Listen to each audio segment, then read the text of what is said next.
Then he arrived at the Templo Maleficus.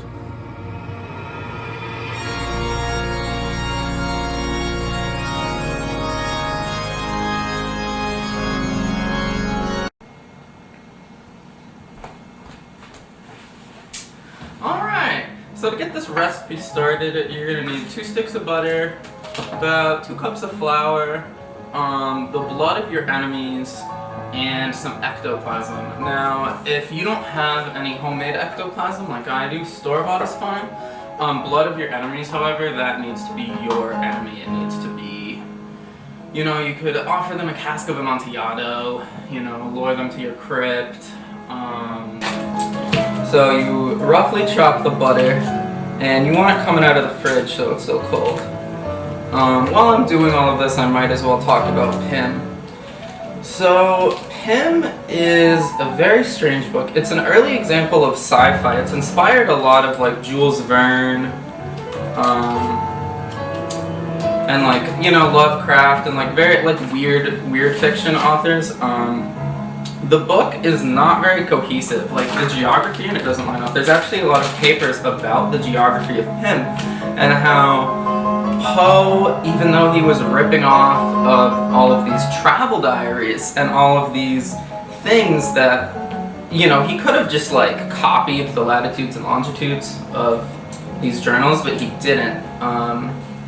And it gives the book a very disorienting sense of time and place. Like it almost takes place outside of normal life.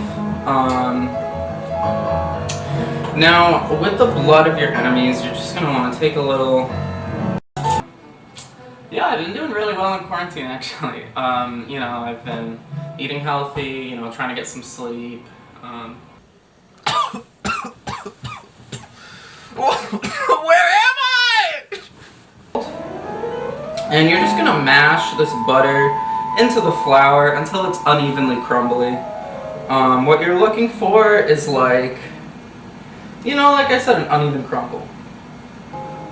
For those of you watching at home, you should have already taken out a sheet of parchment lined baking powder and put your oven to 425. 425 is warm enough to cook someone alive. That's really what you want. You want these biscuits to be screaming. Now, let's read this academic article. This is about the end of Pym. Something that I find really interesting, the book doesn't really end. They reach somewhere near the South Pole, and Pym is with people, you know, people that he didn't even start his adventure with, and just people that he's met along the way, and a lot of people have died. Augustus died like halfway through the book. Tiger, his dog, just, you know, really plot relevant, disappeared halfway through. Anyways, so Pym is like nearing the South Pole after going on all of these southerly, you know, he's a southern gentleman through and through, and he's gone on all these adventures, and he's like nearing the South Pole, and he sees this shrouded white figure, and the book just ends. And a lot of research has been done around that, because it's like, who is this figure?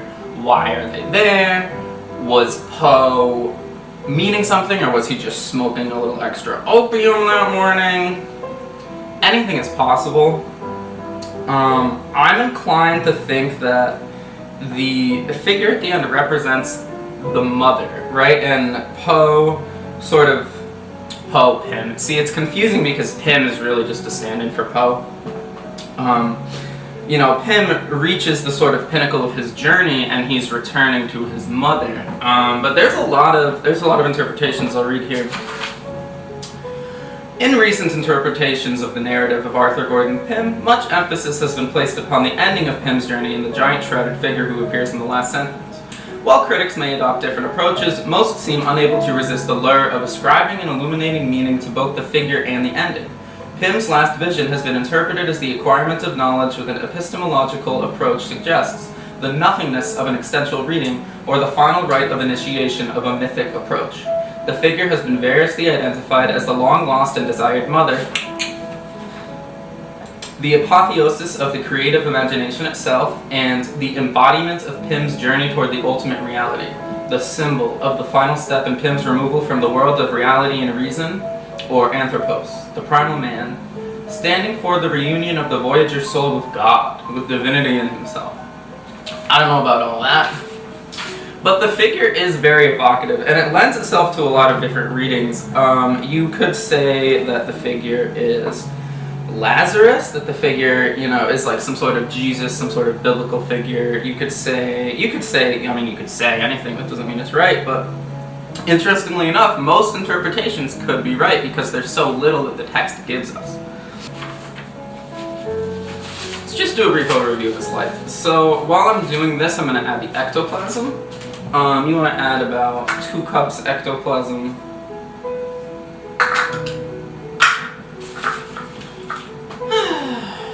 Maybe 1.5 cups. It depends on how thick your ectoplasm is, but you can see here, I captured a lot of ghosts yesterday, so it's pretty thin. Alright, we're going to dump that on in. And then we're going to do another 3/4 cup. So that's about 1.5 cups of ectoplasm, actually. You can use more or less depending on how much, the ghosts, they give the dough a real nuttiness. They give it that extra bit of flavor. I would really recommend splurging for ectoplasm on this one. I wouldn't, you don't ignore that in the dough. So, as I'm mixing this together, Edgar Allan Poe, 1809 to 1849, poet, critic, and short story writer, was a controversial figure in the literary world of antebellum America. He worked as an editor and contributor to magazines in several American cities, including Richmond, New York, and Philadelphia. His lifelong ambition was to found and edit his own magazine, an outlet that would have granted him financial security and artistic control on what he deemed as an antagonistic literary marketplace. Poe's challenge to moralistic strictures against literature, his confrontations with the New England literary establishment, and his caustic, critical style won him many enemies. Some readers, too, easily identified Poe with his deranged narrators, a tendency that made plausible the misrepresentations of the Reverend Rufus Griswold, his literary executor. So basically, Griswold wrote this, thing about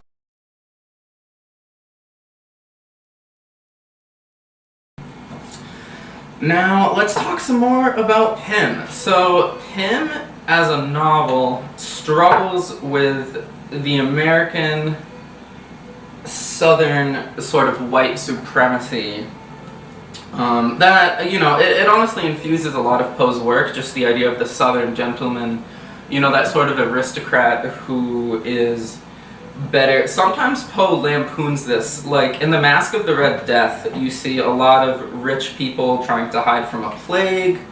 How unrealistic, right? Rich people trying to square up in their own houses to, avoid a plague. That's crazy.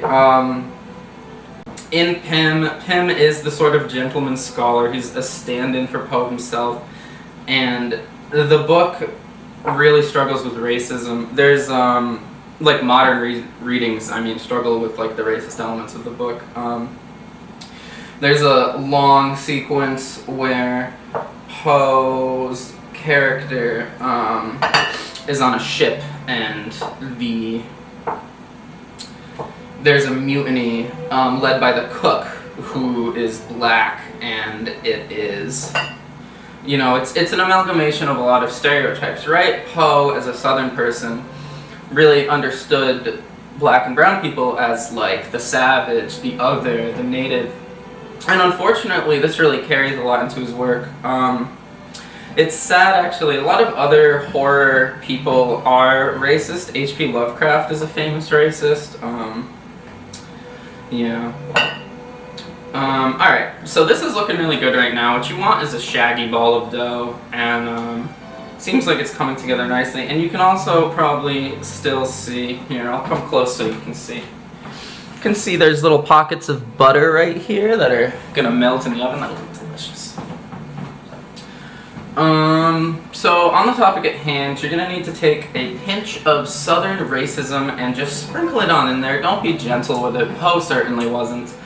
And again, if you don't have any racism at home, store-bought is fine, but if you're white, you probably do have some. And you know, you're just gonna wanna give it some flavor, give it some zest. Yeah. All right. So at this point, your dough should be looking pretty good, and you should take it out onto a floured work surface.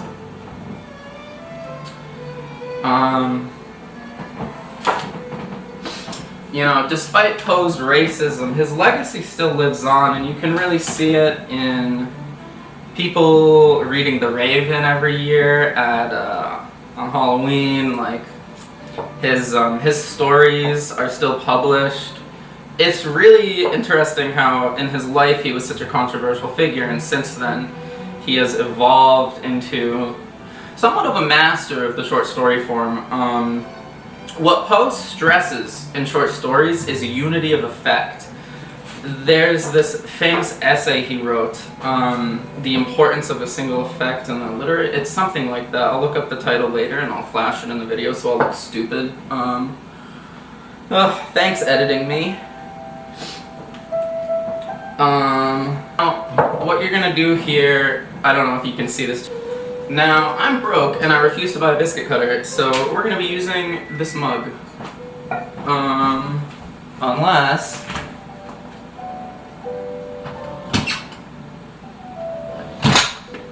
Where's my mug? Hey there, Delilah, what's it like in New York City? But yeah, they won't expand too much in the oven, and if you have a little dough left over at the end, you can do a little baby biscuit.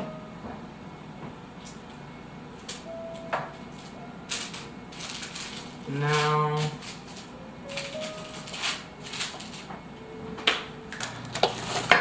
throw them into the oven. Woo!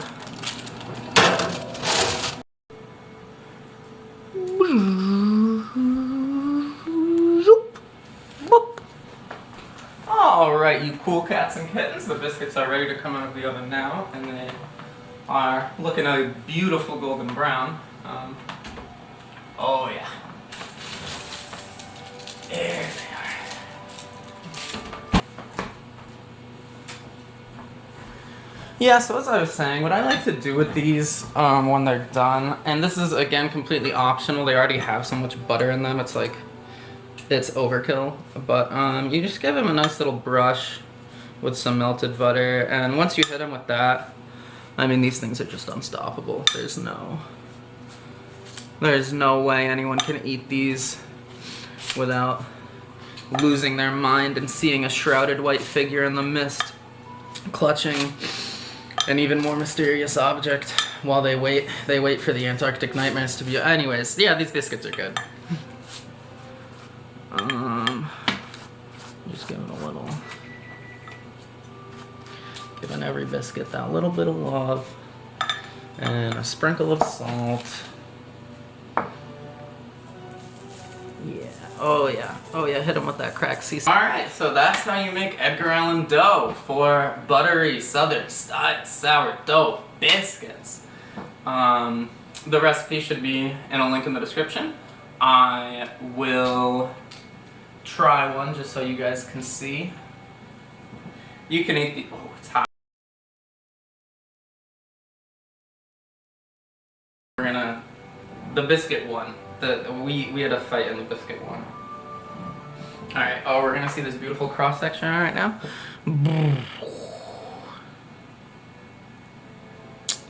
Yeah, and you can see in here it's like pretty unevenly crumbly. There's all that melted butter in the center. And you know, let's give it a taste.